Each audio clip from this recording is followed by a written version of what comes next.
started when I was pretty young. I was about 7, and I started picking up guitar, feeling about playing a few chords. And it was just sort of thing. Once I picked it up, I never put it down. It was the only thing in my whole life that was ever consistent. Now, I don't think anybody's going to disagree that Steve Lukather is truly one of the greats. One of the greatest session guitarists of all time, just one of the greatest guitarists. He has so many cool, iconic moments spread out throughout his career. And there's one in particular that I never learned, and I finally did, and then, woo, is it brutal. It absolutely killed my fingers.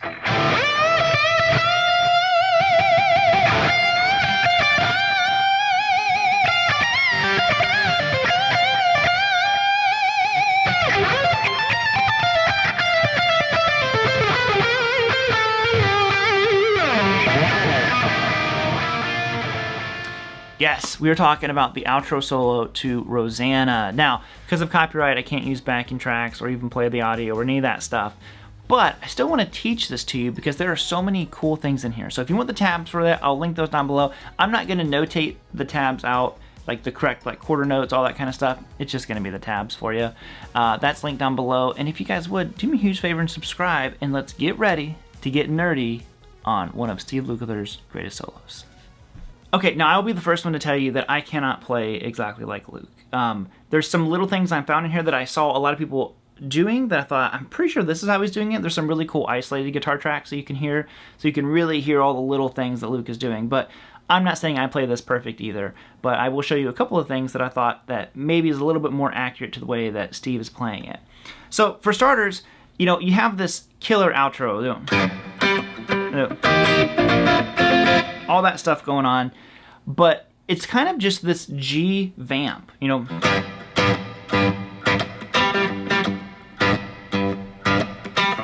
So we're just kind of riding on the G notes. There's really not a lot chordally happening underneath the outro solo. Now the one part here, and it sounds like it fades in. So maybe he had a volume pedal, or maybe they just was a take that they faded in, but it goes right there. It's one of those cool little. I got them from Eddie, but so you're just on 15th fret of the B and then 12th fret on the high E string. Now you're bending the B string and keeping the high E string where it is. So bending up to that E note. Now you go up to 17, and this is what becomes tricky here, is you have to go to 17 and it's a half step bend, but a very aggressive vibrato. Steve's bending and vibrato is what makes this all so difficult. I mean, the one lick's difficult too, but his bending and vibrato, listen to how aggressive it is. Like, I hadn't really paid attention to how much, strength was required to play this one, and then I'm like, wow, my fingers, I mean, you can still see from doing the intro takes, my fingers are hurting. Little half step bend with a lot of vibrato, so very aggressive. Okay. Now next, he does a very similar lick, but now we're kind of out of this G minor box 1 position. But again, that really wide, aggressive vibrato. So you have.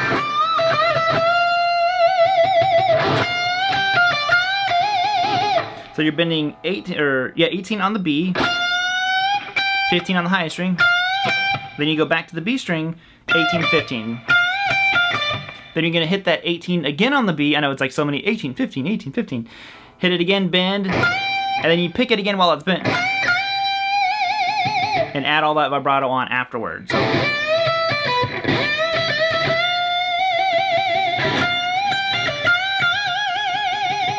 Now what happens is you let this bend fall back down to just an unbent 18 to 15. And he does these really big.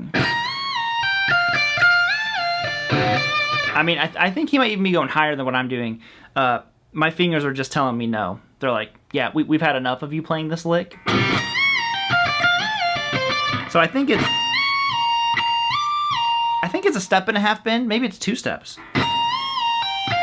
So anyways, I'm going to go to 18 on the high string. 18, bend up. Come back down very quick. It is not a drawn out, build up. It's real fast. Okay? So bend up, back down, and then 15. then 18, 15 on the B, and then you do the same lick on the B string. So.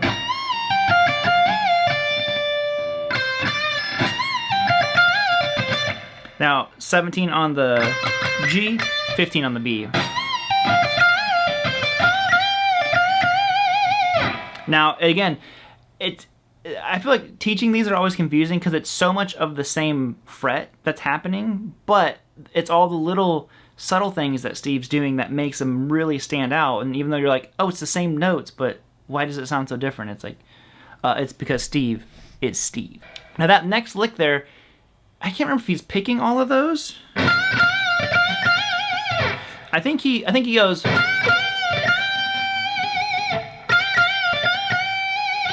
I remember there's some kind of delay in his vibrato. Like the other ones were kind of like a little bit more immediate with the vibrato, and then on this one, there's a little bit of a pause before he adds that big aggressive vibrato on it. But it's all just right here. It's back on the 18, kind of like 15. Then you go another bend, and he might pick it again, but then he pauses for a second and then adds that big vibrato on it. So now the next is that lick. This is probably the lick you've been waiting on, because this is where I started. You know, I learned the lick first, and then I'm like, what's all the other stuff that he's doing? And I'm like, oh, the other stuff is just as cool.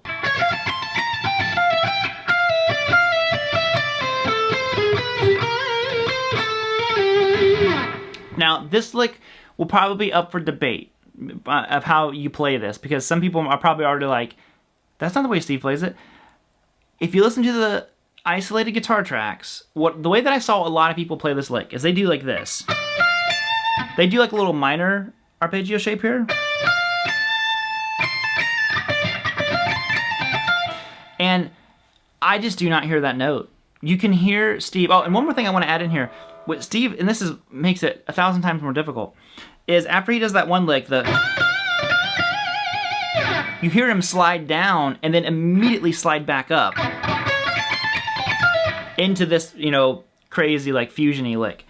Now, like I said, I see a lot of people go like this, 19, 18, 17, okay, doing that little D minor or triad right there. If you listen to the isolated tracks, I never hear him get quite up to that D note. Maybe that's what he was going for, but the slide, he goes, it sounds a lot more like he's landing on that 18, the flat 5 of G minor. And that's what I kind of went with. I watched a bunch of videos. I saw some people do it like this. They did a straight major. And again, it doesn't sound like that note either, and it doesn't sound like this one. I think he's starting on the flat 5. So, again, it's one of those notes, and only Steve could correct us on it. But go listen to those isolated tracks and tell me what you think, because I really do think it's the flat 5. So, we're on that 18th fret of the G, then 18 on the B, so I kind of roll my middle finger to get those, and then I go to 17 on the high string.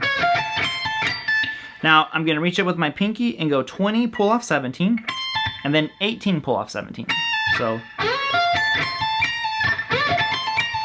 and I don't know if he's sweeping that or if he's just alternate picking it. I'm going to guess probably alternate picking. I've never known Luke to be like a big sweeper or anything like that. He's got incredible alternate picking chops. So, okay. Now you go to 20 on the B, and then 17 on the high string. So now this is the part that really tripped me up, is I'm gonna go 18 pull off 17, and then 20 on the B. And you gotta listen close here to not to me, to like the song, because there's a slight pause. It all flows together, but it's actually like two separate licks in my opinion. You have this lick, and he pauses for just a second, and then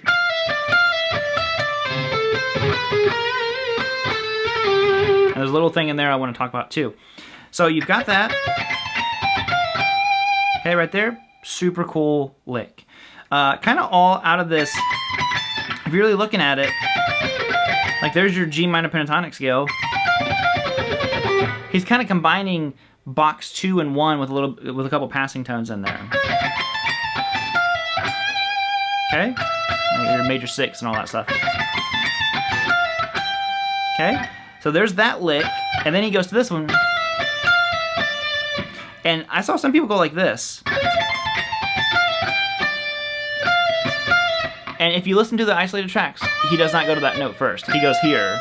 He goes straight to 18, 17, and then 19 on the G. He does that twice. So now you're gonna go 17 on the B, 19, pull off 17 on the G. So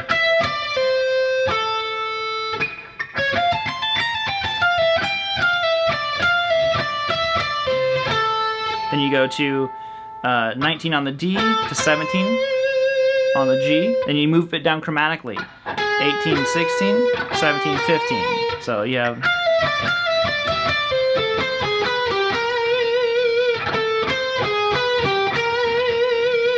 Now, if you listen, again, I'm going to keep saying it, the isolated track, you hear Steve, and this is another thing that I saw missed in a lot of the solos I was watching, is Steve goes like this. You hear him bend up to 17 real quick. Then he goes a fretted 17. So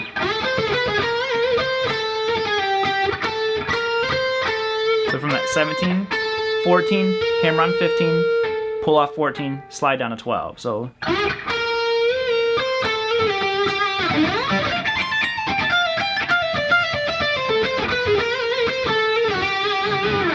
and that's as far as I'm gonna get in this one.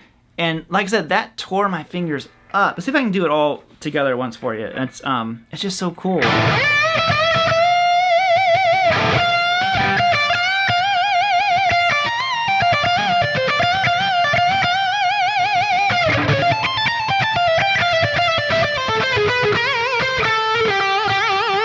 Something like that. You know, it's in the ballpark. Again, I'm not saying I got it perfect, but there were just a couple little details. I'm like, that's important. You know, those little things that these guys are doing, like that's what we really need to focus on. It's not just about the cool flashy licks. What are the little nuances that they add? So there you go. Get your Luke on. All right, gang, there you have it. So hopefully you guys enjoyed that one. I realized I've never made a Lukather video. At least I don't think I have. And maybe we'll travel down this a little bit more if you guys want more of them. So do me a huge favor, get the tabs, subscribe.